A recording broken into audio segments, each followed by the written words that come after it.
How's it going, guys? Buck and Rafa up in far north Queensland. Not for much longer, we're heading down to North Queensland on a Rogers Boys camping trip. Going down to a place called Rolling Stone. Going to meet up with my brother Ken, the Gidgy Gorilla, his son Nutty, my nephew, and my son Phil. They're going to meet me there tomorrow. It's just an overnighter.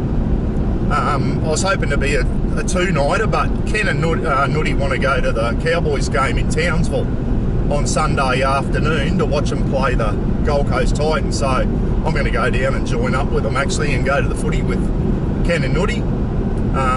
Yeah, so I was hoping it to be a two-nighter, but anyway, this is going to be the first camp I've done in this camper trailer since I drove it home from Kingaroy, where I picked it up from Steve and Annie Fuller guys. So even though I camped one night in it at Tyro on the way home, I haven't actually been out camping. It's been too hot and too wet. It's been a wet season. Let me tell you, a hot, and wet season up here in far north Queensland. It's been ridiculous. Still raining now.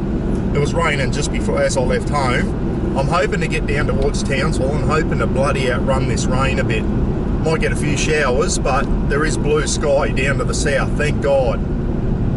Live in the wettest region of Australia, and it bloody wears you down after a while. Anyway, what am I doing on this? Why am I jibber jabbering while I'm driving along? Well, I thought, while I'm driving down there, about a 2.5 hour drive, they're coming out tomorrow morning. I'm in no hurry. I'm going to have a random chat, a random gibber about all sorts of shit.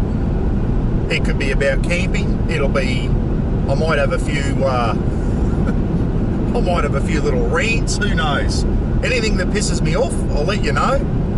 And all I want to do is spark the comment section. Get in there, let me know if you agree with me. If you don't, put it down. I don't mind. Let me know what you reckon, because some of the stuff I'm going to bring up's good, and I might bring up a few controversial subjects that you may not agree with me on. And I don't expect everyone to agree with me on everything, guys, honestly. Everyone's got opinions are like arseholes. Everyone's got one. And I've got lots of them. Not arseholes, just opinions. Anyway, as I think of things, I'll turn the camera on and we'll start talking about it, eh? What I'll do before I turn the camera off is I'll start off. I might be a little rant. I went shopping yesterday. Well, dead set, would have been cheaper to fly to Bali with Roz for a week in a 5-star accommodation. By the time you go to Coles and buy your food and stock the fridges up, and then go to the bottle shop and stock up on piss, and then go to the servo and top up with diesel, I reckon it's cheaper to go to Bali for a week. Unbelievable. I walked out of Coles yesterday, $280. Now that wasn't all for camp, and I had to buy stuff for home too, another coffee and some cockroach baits and just shit like that, some cleaning, scouring pads for the kitchen at home and that. But I had 2 bags of stuff, everyone. 2 bags, full bags of stuff, shopping bags, and it was $280. I just walked out there in disbelief. I went to the bottle shop and I said, mate, I don't care how much this piss cost me. It won't be any dearer than what the food just cost me at Coles. And old mate said, yeah, you're not wrong, Buck. He said, it's absolute bullshit. So he gave me a discount off the beers, and he gave me a discount off the bottle of vodka. Gidgy's off the beers, guys. He's on the vodka lime and soda. So I got a bottle of vodka and that. So, yeah, just for a one-night camp. I could have gone to Bali for a week. Dead set. The cost of shit is out of control. Throw a comment down. Let me know what you reckon. It was on the news this morning. The amount of people that are now living in caravan parks because in tents and that, because they cannot afford to live. It's sad that our country is going this way. How did our politicians let it get like this? And they did. Both sides. I'm not taking sides here. They've let us down, guys. They've let this country down. And everyone says, oh, it's happening overseas too. I don't care. This is Australia. We need to be better. We need to be better. We call ourselves the lucky country. Well, I'll tell you what, I bought a t-shirt the other night off the internet and it had Clint Eastwood on the front, guys, and the saying was, I might be old, but at least I got to see the world before it went to shit. And I thought, how true is that? And I'm bloody 59 in a couple of months, born in 1965, and I consider growing up in the 70s and 80s and whatever, I don't really remember the 60s, I was bloody only there for 5 years in the 60s, but the 70s and 80s and even the 90s when I was in the army and that, good memories, good times. Wasn't perfect, but boy oh boy, since COVID, haven't we just been going downhill with everything? And I'm going to come back and have a little rant about something Gidgey picked up on the other day as well. All right, throw a comment down. I've got plenty more coming. Bit of a bloody narrow area going through here around Cowley Beach, 90k zone. Been a lot of trade, so I'll turn the camera off, I'll concentrate on what I'm doing. When I get out in the open highway again, I'll bloody come back with my next point, eh? Righto. Hey, for those wondering, Rafa's in a harness, guys. Every time Rafa's not in a harness. He's in a harness. He's got a harness on. He's bloody strapped to the back seat there. He can move, but he can only go as far as the thing there. So he is strapped in, if you're wondering. Yesterday I was in Bunnings grabbing some firewood, and I had to grab some vacuum cleaner bags for home. There's a family in there, white trash family, having an argument in Bunnings. So I'm getting served at the counter, and this little bloody foul-mouthed white bitch walks out and, yeah, effing see, and everyone just stops, looks around, the Bunnings ladies and all the people getting served just like shaking their heads. And anyway, a couple of minutes later, one of the Bunnings girls comes in. I think you better call the police. They're punching on out there, outside Bunnings. Punch on. Family punch on. Classy people. So I go out and they've moved away from Bunnings and it's still going on out towards the main street. You can hear them F and C and all the foul language. Anyway, I was just thinking, geez, I wish I was still a cop.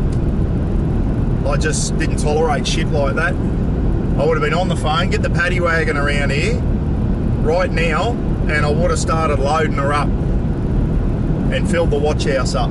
Hey, the next one I want to show you, I'll turn the camera around when I get there. $40 million cassowary crossing.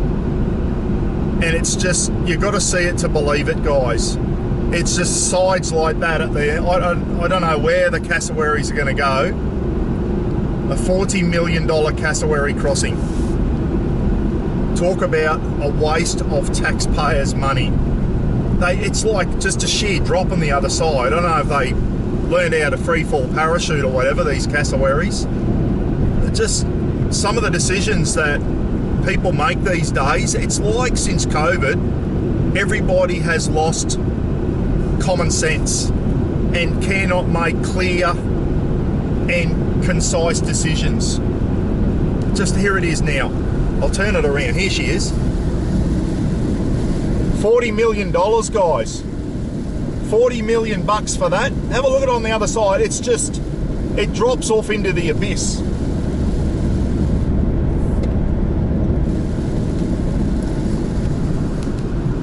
It drops off that side down there into the abyss. There's a train line right down. How the cassowaries are going to walk down there, I do not know. What you just saw has cost the Queensland taxpayer $40 million for a concrete tunnel, and the cassowaries are supposed to walk over the top of that. Unbelievable. Unbelievable bullshit decisions. These politicians, whoever made that decision to do that needs to be fired. They need to be sacked. It's not good enough. $40 million for a bit of concrete for the cassowaries to walk over, which they won't use. Absolutely unbelievable. It's just mind-boggling. It makes you get angry. If you didn't laugh at something like that, you'd get angry. And if you turn the UHF on, you'll hear all the truckies cracking jokes about it and about cassowaries parachuting off the other side and that, and everyone making a joke about it. But when you get serious and think about how much money that cost, homelessness and lack of housing and all that type of stuff, and they've gone and spent $40 million on a concrete overpass for the cassowaries, which they probably won't even use. I don't know if they've got signs up saying cassowaries, cross here. They must have teach them how to read as well. Who knows? Ridiculous. Hey, the next thing, I just before I took off there, I've got an iDrive. It used to be called an iDrive. If you've got a four-wheel drive and you find that you've got a lag in your accelerator, guys, there's a thing called, when I bought it, it was called an iDrive. They now call it an Ultimate 9. And there's different settings in that on there. And I'll tell you what, it really wakes your accelerator pedal up. You don't have that lag in it. When I drive around town, I have it on U5, Ultimate 5. If I have it on U9 and I'm not towing, it's too touchy. And because it rains all the time where I live, it's bloody dangerous on the corners. So you can wind it down so it's not so sensitive. And you can install it yourself, just plugs into the accelerator. And it's got a little thing down here. You put it so it doesn't shine in your eyes. I put it down here underneath the steering wheel. But when I tow, I like to have it on U9, Ultimate 9, to give it that extra, so there's just no lag. It doesn't give your engine any more power, but it stops the lag in your accelerator. So if you've got a vehicle, a four-wheel drive, they've got them for just about every type of four-wheel drive out there. They're called Ultimate 9 now. It used to be called iDrive. I've had this for many, many years. I turned it off before, and boy, didn't I notice the lag. There was a real distinct lag going through town. Turn it back on and you can just feel it just liven up again. So if you've got that problem of lag in your four-wheel drive, have a look at buying one of these Ultimate 9s. They are bloody, they were about $300 when I bought it. I'm not sure what they're worth now. I'll tell you what, worth every cent. One of the best modifications you can do to your four-wheel drive if you find that there's a bit of lag when you put your accelerator down. I was going to overtake this slow car in front, but there's a truck coming, so I'll let the truckie get on with his day. I'm in no hurry to do anything, so yeah, he's got places he needs to be. I've got no hurry to get anywhere, and that's the thing, guys. If you're going on holidays, you're towing a caravan, you're not in a hurry, no need to rush. What's the rush? You always see these people on the highway bloody darting in and out and driving dangerously. It's like they've got some place to be 10 minutes ago. So if you're not in a hurry, just stick on the speed limit or just below it maybe. Try not to hold everyone up. But I'm happy to sit back here. What am I sitting on? 85. Whoopie-doo. I'll get around him at some stage. They said I could have got around him on that overtaken lane there, but there was a four-wheel drive went past, and then I saw the truck there, and I thought, that truckie's going to want to overtake us, so let him go. I'll get past this bloke on the next one. What's the rush? Now on to camping again. I was going to bring the Oz tent for Nutty, and he said, no, don't bother, I'm going to go and buy a swag. And I said, oh, what swag you get? And he said, just a king swag, and he didn't know whether to get a single or a double. I said, mate, I'd be looking at getting the big one, the double.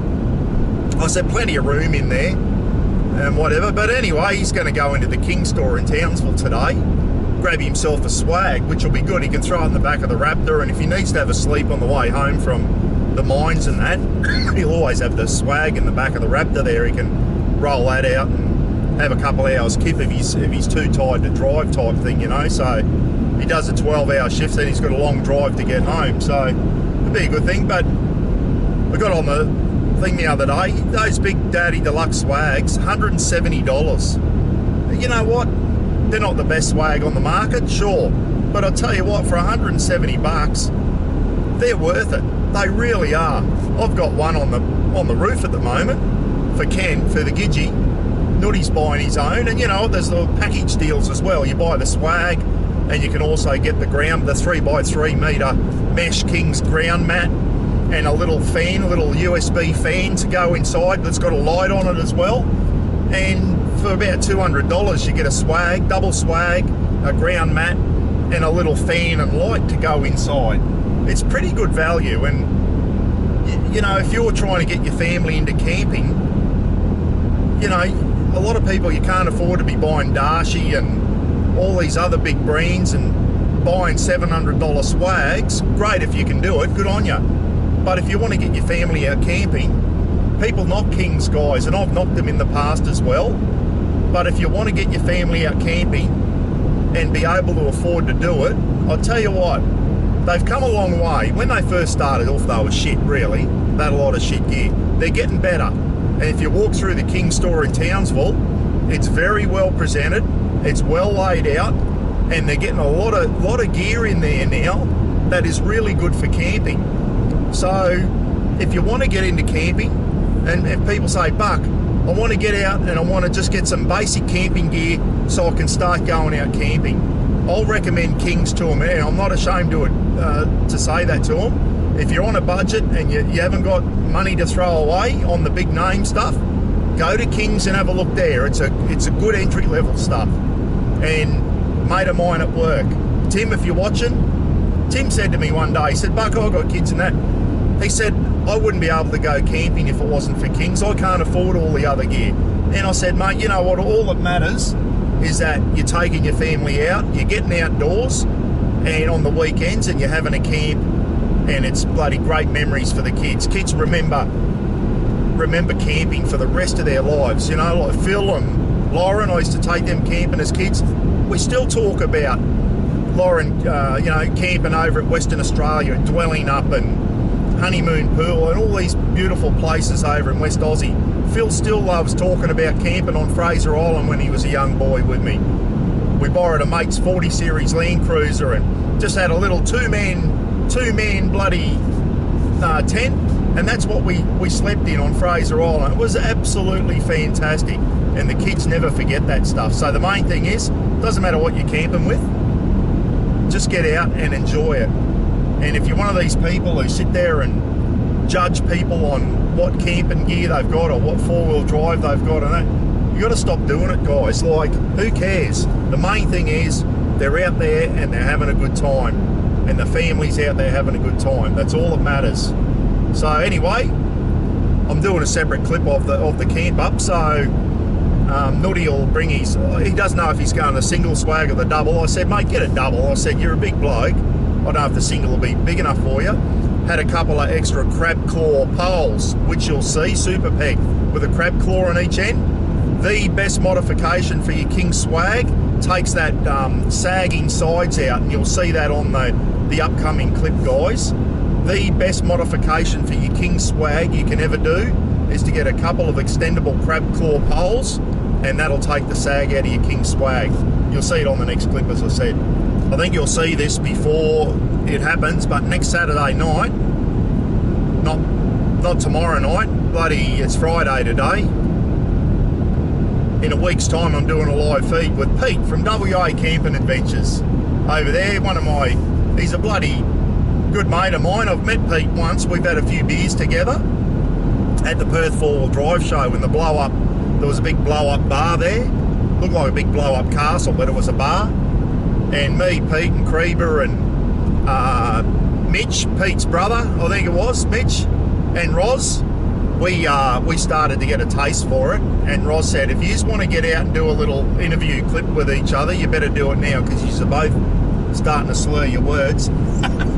We'll get the taste for it. But anyway, live feed with Pete next Saturday night, guys. Really looking forward to it. 7 p.m. Eastern time. All the Mexicans are back on normal time in a couple of days' time. So next Saturday, the whole of East Coast is on the same time zone again. Thank God, because we're sick of doing our live feeds at bloody 5:30 in the afternoon, just so the Mexicans can bloody stay up for it.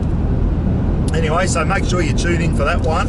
Pete from WA Camping, one of my favourite YouTube channels, and Pete's kept it real, guys. He's bloody stayed true to himself.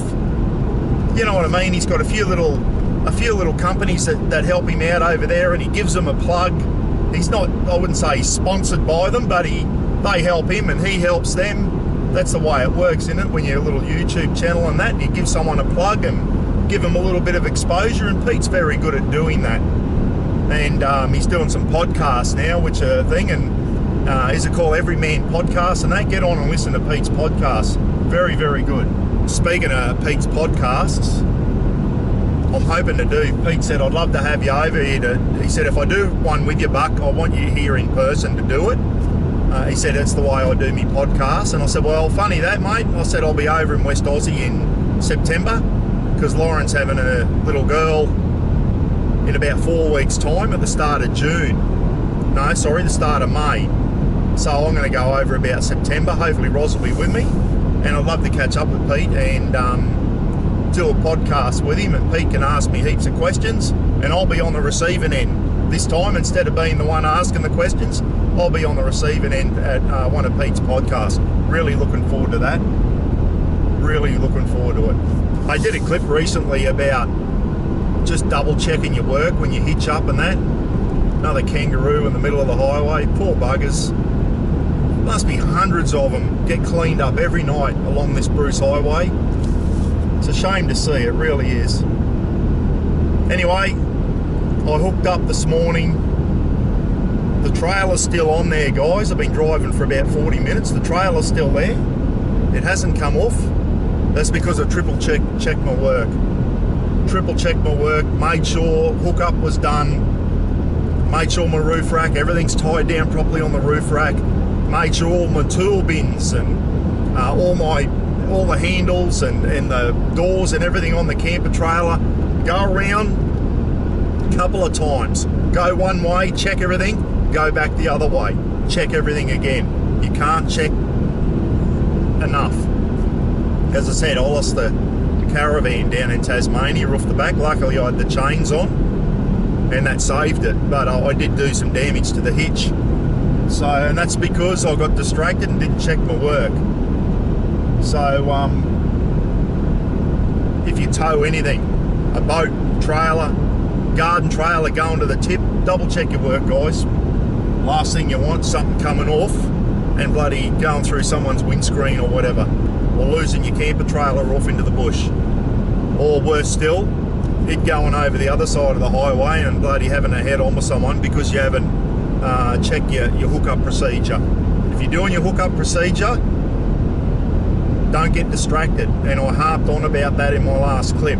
Someone starts talking to you, you're just going to say, hey, I'm doing my hookup procedure, start again then, start from scratch so you don't miss anything. And if you're in a caravan park or somewhere and you see someone doing their hookup procedure, don't go over and start talking to them. Let them finish what they're doing, and then you can go over and ask them a question or whatever. But the amount of people that used to come up and talk to me when I was halfway through hooking up the caravan and that was just unbelievable, and you lose your train of thought. Get into a routine, stick to it, and don't let people distract you. Speaking of YouTube, when I was on my old channel, I was down at Bairnsdale, camping outside Bairnsdale. Beautiful place in Victoria. Anyway, I was getting, I don't know, 5,000 or 6,000 views a clip. I did one. We're watching the footy one night and Roz says to me, I think I'm off the Cowboys, I'm going to start going for the Dolphins, the new team in the comp last year. I said, you're kidding, you what? She goes, no, I'm off the Cowboys, I'm going to start barracking for the Dolphins.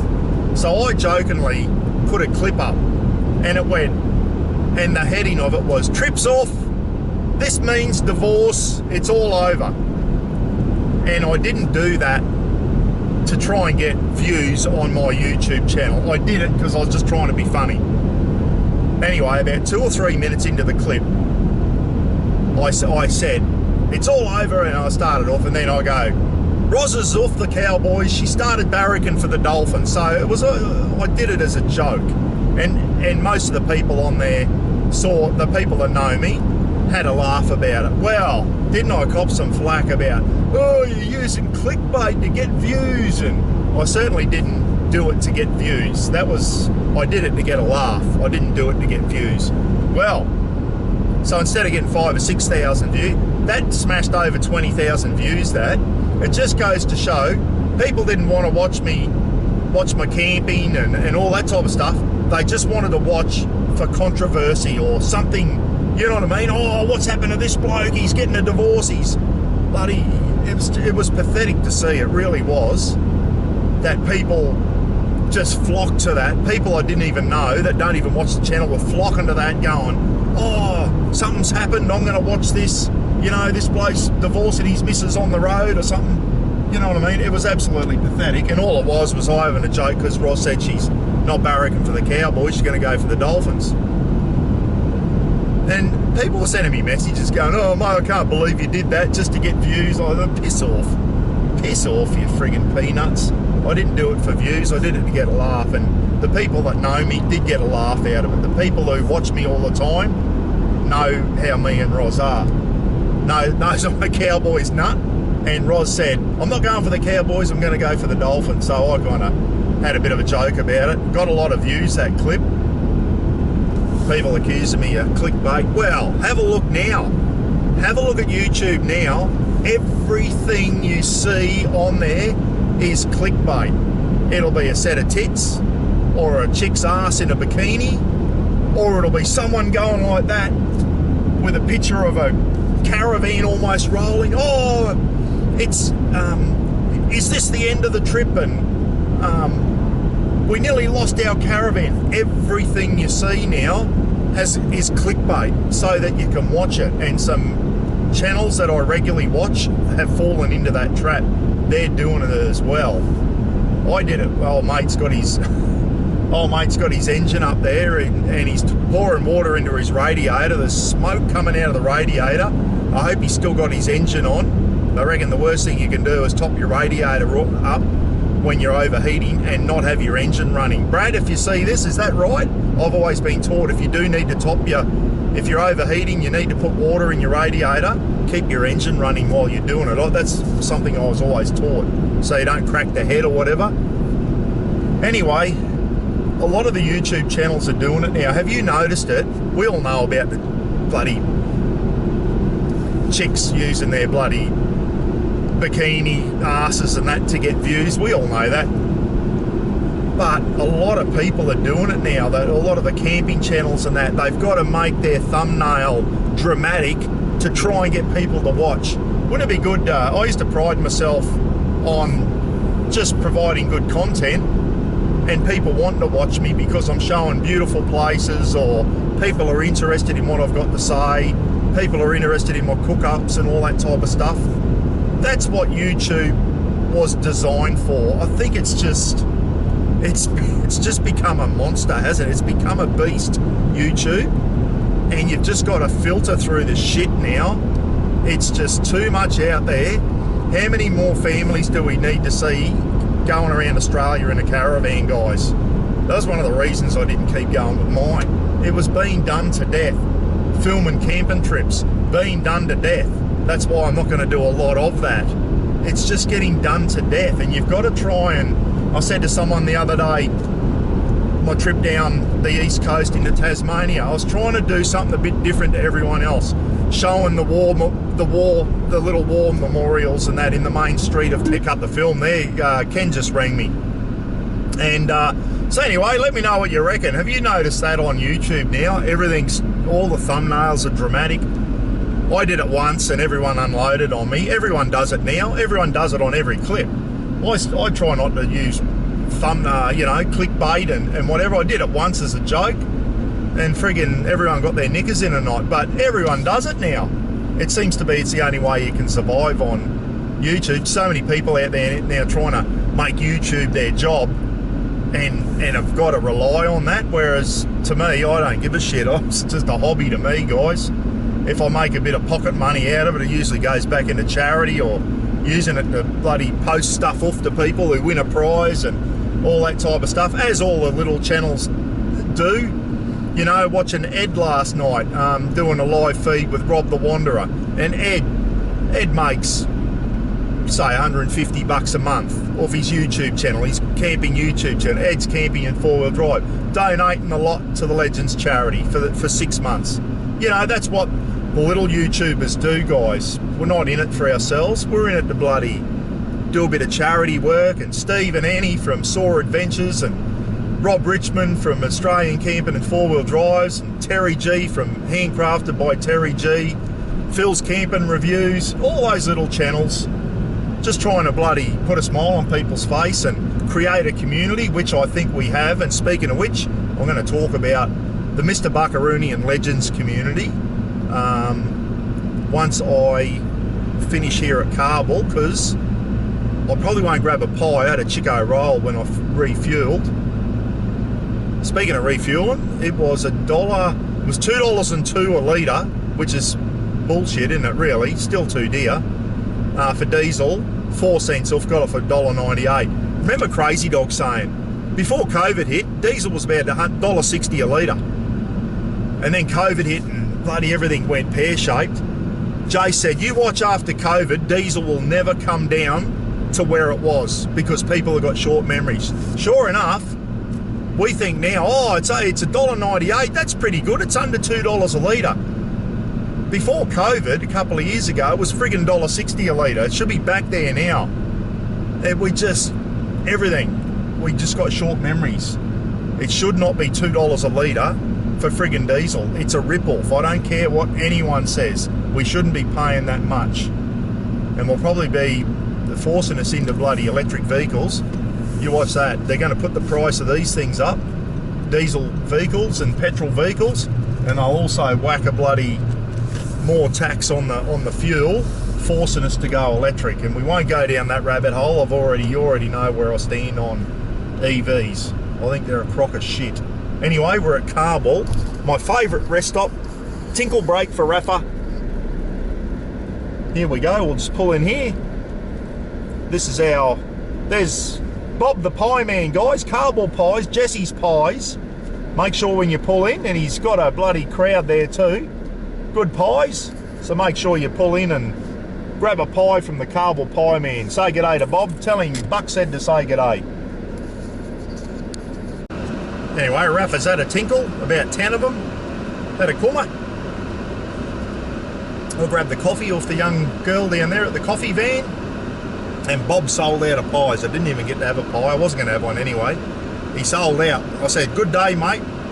Sold out sign. He said, yep, when you're in the food industry and you can put a sold out sign up, it's been a good day for him. Talking to him, I always have a good chat with Bob, and he said, geez, the council make it hard. He said a lot of the businesses in town, there's a coffee shop, Bob the Carball Pie, Jesse's Pies, and another lady up here with a little food van that does toasted sandwiches and stuff like that, not pies, so they're not competing against each other. And apparently the businesses in town get the shits with them, and the council give them a hard time and always trying to put their fees up for putting a van down here. But it's an important part of these rest stops, isn't it? He's been there since I can remember. The yellow van, Bob, the Carball Pie Man, been there since I can remember. Absolutely fantastic. People need to be able to pull up at a nice rest stop like this, with a beautiful view out to Hinchinbrook Island. Grab a pie if you're hungry, grab a coffee, go to the toilet, grab a cold drink, grab a toasted sandwich, whatever it may be, and then get on with your trip. These rest areas are bloody important for vehicle safety. You know, people rest every couple of hours, be able to pull over, refresh, wash their face and that, and bloody go on and do another couple of hours driving if they're doing long trips and that. But anyway, the other thing I was going to say too, in the army we used to call them a halt parade. We had first parades, last parades, on vehicles I'm talking, and a halt parade. We always drove for 2 hours, stopped for 10 minutes, changed drivers, drive for 2 hours, stop for half an hour when we were in convoy. We'd always, whenever you pulled up, you didn't just pull up and do nothing, you always conducted a halt parade. And what do you do on a halt parade? Basically, have a check over your vehicle, make sure your loads haven't moved, check my roof rack, the swag, the gazebo and that up there hasn't moved, I've tied them down nice and neat, check my tyres, check the hubs on my camper trailer, make sure they weren't boiling hot, they were nice. Kenny Hop did the bearings the other day, gave them a re-grease and that, so my hubs weren't hot. Check my chains again, check my hook up, make sure nothing's moved, made sure my firewood hasn't moved where I tied it down, made sure the barbecue on the back, just check your ratchet straps. Yeah, we call them a halt parade. But every time you stop, Sure, get out, grab a coffee, stretch your legs, go to the toilet, wash your face or whatever. Check your vehicle over too, especially if you've got stuff tied down in your roof rack and all that. Have a walk around and make sure nothing's moved. It can save you a bit of embarrassment. And if you do see something's moved, maybe you haven't tied it down tight enough, you can fix it up while you're pulled over in a nice safe area, like this car park, rather than trying to do it out on the highway when you see in your mirror and go, shit, that's moved. And next thing you've got trucks and that going past and you're trying to retie your load down on the side of the highway. That's why we do halt parades. Put my old army hat back on there. Bit of a flashback. Righto, let's keep going, Rafa. We've been going for an hour. We've got about another hour and a half to go. Next stop, Rolling Stone, which is about half hour, 35 minutes north of Townsville. And we've got some blue sky, which is good. Hey, talk about something positive for a bit now. Speaking of YouTube, if you've been watching me for a long time, you know I had an old channel, guys. I started back in 2012 maybe, I don't know, it's been a long time. I've been going a long time and I'm still useless. But what a great community we've built. And going back to when Tofty worked for Drifter guys, and Tofty started the camp ups with Drifter and that, creating this community spirit. And I went to a couple of the Drifter events and they were fantastic, they really were. And Tofty lived out in St. George and all that, and he was right into the community thing, and I kind of embraced that, and I've run a few Buckaroony events myself and they were fantastic as well. And as everyone says, the events aren't made by me and all that, it's made by the people who attend them. And this community that we've built, and I call it the Mr. Buckaroony community, but it's expanded into something much bigger than that now. You know, it started with the Drifter and then Buckaroony, and now the Legends are on board, and they've expanded it as well, and there's so many other people coming on. And you know, I can't remember, I was probably out of the group the first one to do the live feeds, and I've been doing them for a long time, and now it's great to see the other people getting on board and just how much people love the live feeds. I know Rob the Wanderer loves doing them, Terry G's doing them now, Steve and Rob Richmond have done them as well. And as you know, that's why I came back. I missed doing the live feed and the interaction in the chat room, and that they're absolutely fantastic. And one thing I'm really proud about is how some of our international guests have become part of this community as well. And without going through all their names, you all know who you are. We got guys in New Zealand and the UK and America and Canada and Mexico. You know what I mean? It's just absolutely fantastic. You can do a live feed and everyone gets together, everyone's in the chat room, it's like everyone's best friends. And you got blokes like Slacken and Steve W and all that joining in from overseas, Mike Blakely and over in Colorado. And it's like everyone's part of the same community. I think we've built something really special, guys, something I'm proud of. And it's not just me, as I said, it's a lot bigger than me. It's everyone's part of it now, and I think we need to keep it going. It's just so positive with all the negative shit that goes on in the world now, and I'm probably bad for bringing up negative stuff, but I think a lot of it needs to be said.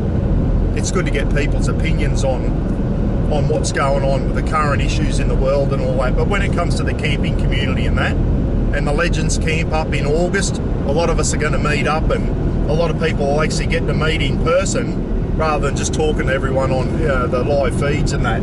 But it's an absolutely fantastic thing. I love it when there's a live feed on. I love getting in the chat room and saying g'day and dropping funny comments and all that type of stuff. It's what it's about. It shits all over TV, doesn't it? Put a comment down. Do you enjoy the live feeds? No matter who's running it? I reckon they're fantastic, I really do. Bloody V8 Sahara taking over Barry. Come on, Barry, you can do it. Barry said, I'm bloody towing this camper trailer up this hill. I don't like it. One thing I've noticed, this BT50 towing uphill is a bit underpowered, guys. I don't know if I need I don't know what it is. I found when I was towing the caravan uphill, The BT lacked a bit of guts. It's all right on the straight, but when I hit the thing, changed the fuel filters and done all that type of stuff, I don't know whether my manifold might be blocked up. I need a manifold clean, but it really lacks power going uphill. It should have more guts than what it's got. It really should. For a 3.2 litre 5-speed turbo diesel, she should have a bit more get up and go, I think. I don't know. Maybe when I bloody come into a bit of money, maybe when I get me superannuation or whatever, I can spend a bit of money on it if I've still got it and get a manifold clean. Rob the Wanderer did it on his Ford Ranger and said it made a huge difference to the power and the economy and all that. Had a manifold clean. So anyway, something I might ring Brad if you're watching. I'm going to give you a ring, mate, and have a chat about whether it's worth looking into a manifold clean on this thing. Because, I don't know, she lacks a bit of power going uphill sometimes. I tell you one thing I've noticed too, when I had this, a couple of times I've driven this camper trailer, the brakes shuddered a bit. Anyway, Kenny Hop checked the bearings the other day. The bearings were fine. He re-greased the outer bearings and did all that, and he adjusted the brakes. And he got under, and there's a special way you adjust the brakes on the trailers and that. And he said the left-hand side was out a fair bit. And I'm just wondering, it doesn't shudder now. When I put my foot on it, it used to shudder a little bit. It stopped doing that. So if you do find that your caravan or your camper trailer shudders a bit when you put your brakes on a certain pressure, your brakes could need adjusting, because it doesn't do it anymore.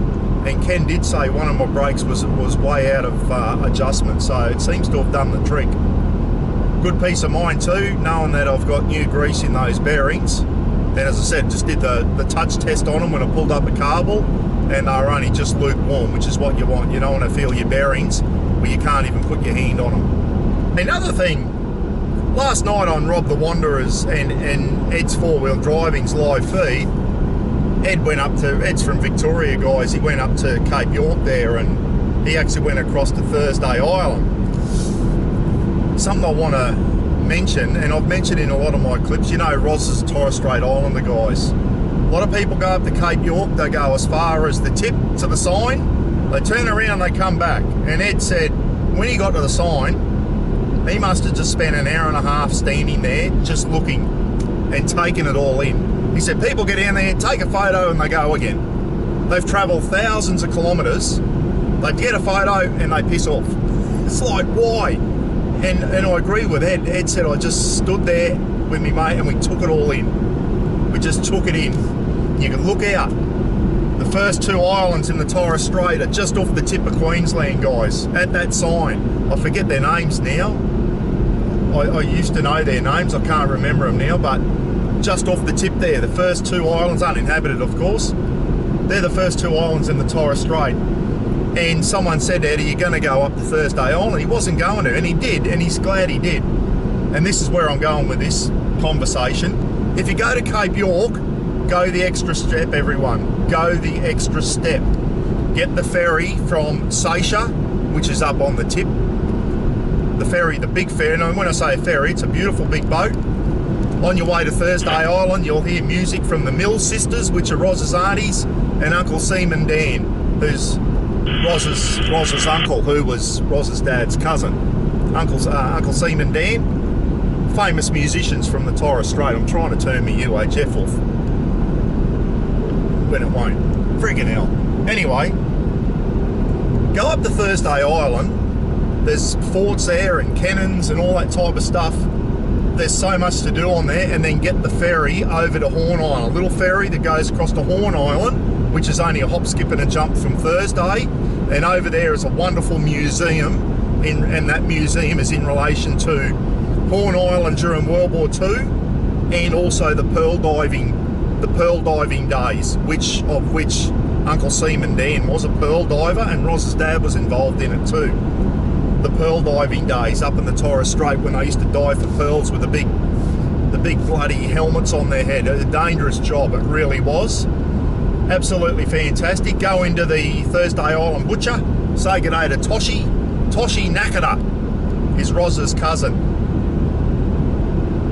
Toshi's half Torres Strait, half Japanese. A lot of the Japanese men come down to do pearl diving, and you'll find there's a massive Japanese influence at the Thursday Island Cemetery over there. You'll see the grave of Bernard Nemok, I think his name was, who was the one who designed the Torres Strait Island flag. And there's so much to do there. So if you're coming up to bloody Cape York, take the extra step, please, and go up to the Torres Strait, go across to Thursday Island, and then go across to Horn Island. Horn Island was the most bombed part of Australia during World War II by the Japanese. Everyone thinks, oh, Horn Island got the shit bombed out of it during World War II because Australians and Americans had air bases and that on Horn Island. There's a lot of history over there, and the museum on Horn Island is worth a look. Let me tell you, you can spend a couple of hours in there. It is absolutely fantastic. So please, when you come up, make sure you go up into the Torres Strait and have a look at Thursday Island and Horn Island. And if you've got time, you can go out and have a look at some of the other islands as well. But it's not easy to get to them. The other thing I want to say is just don't punch through places like the Cassowary Coast, where I live, Innisfail and all that. Sometimes you might want to punch through because of the weather. Rains a lot. Absolutely fantastic places. And I get so many people sending me emails and saying, Buck, we're coming through. What is there to see and do when I come through your neck of the woods, which is well and truly before you get to Cape York. But you've got to come through the Cassowary Coast. Some of the places to see, guys: Josephine Falls, Babinda Boulders, Etty Bay, Paranella Park. If you ever want to ask me places to go and see and do around here, send me an email. I'll put it in the description. And there are so many bloody great places to see. Go up the Atherton Tablelands, Lake Tinaroo, have a look at the Avenue of Honour for the Afghanistan veterans and that. And the animals that were killed during Afghanistan, the bomb dogs and whatever. Absolutely fantastic. It really is. There's so much to see, and a lot of people punch through all these beautiful places, go to Cape York, and then on the way back, that's all they do. Make sure you stop in at Paradise Camps and have a camp there. What a great place to recharge the batteries on your way back from Cape York. Good place to bloody check your vehicle over, stop, have a good break. Beautiful swimming hole there where you can have a swim and that. Recharge the batteries before your long trip back down south. So yeah, feel free to drop me an email, and if you want things to see and do around here, show you where to go and see a cassowary down at Etty Bay. Beautiful little place. There's heaps of things up on the Atherton Tablelands, the Curtin Fig Tree and Lake Eacham, and there's some really Milla Falls, the waterfall circuit, which I did a clip on the other day. Some really nice places to see and do up here in far north Queensland. When you get to Cairns, do the Corinda Railway and the cable car. Go out and do a snorkeling trip on the Barrier Reef, just a day trip out from Cairns to the Barrier Reef. Do a snorkeling trip, do a reef fishing trip.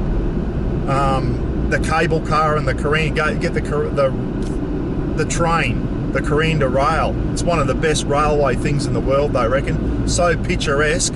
And do it when it's raining, because the waterfalls and that are all going. You'll get some of the best photographs you will ever take with your iPhone is on the Corinda Rail if it's raining. And you can see the back of the train. You can go out the window and you can see the back of the train with a big waterfall coming down. Absolutely magnificent. Go up to Corinda, spend a couple hours in Corinda, have a walk around there.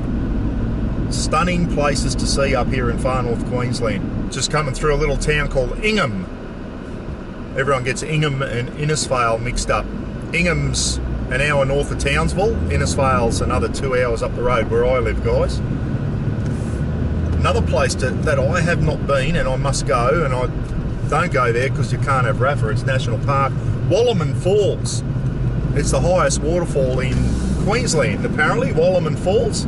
Still have not been out there. I must go out there one day, but it's in National Park, and as you know, I don't like going anywhere where I can't have me little mate with me. So anyway, I'll get there one day. Just on the south side of Ingham now, and it's only probably another, I don't know, 40 minutes or so down to Rolling Stone. We'll turn left and tomorrow morning. I'll just do a nice quiet setup this afternoon. Hopefully it won't rain. There is some blue sky, a lot of clouds around too, but there is blue sky. Check my speed buck, doing 65 and a 60, I better slow down. And tomorrow morning, Nutty, Ken and my son Phil and some of Nutty's mates are turning up, and it'll be good. But tonight I might just crank the fire up, sit around the campfire, have a couple of beers with just me and Rafa. Have some me and Rafa time. What do you reckon, Raf? That'll be fun, mate, won't it? Hey, he's over there having a little nap. Nutty just rang me. He said, I've been to the King store. He said, I bought a Big Daddy Deluxe, a first aid kit for his Raptor. What else did he get? Oh, one of the deluxe sleeping bags, which my son Phil's got a couple. He rates them. He said they're good sleeping bags. And I forget what else. He got something else anyway. So, yeah, too bad. We'll get to see. We'll do an unboxing of the swag tomorrow, see what they come with and whatever. And we'll test out my crab claw poles on there and show you a bloody really good hack on how to get the sag out of your King swag, guys. Beauty. Looking forward to it's going to be good, eh? Like, we need to do more of this, and what I like now, Nutty's got a 4-wheel drive.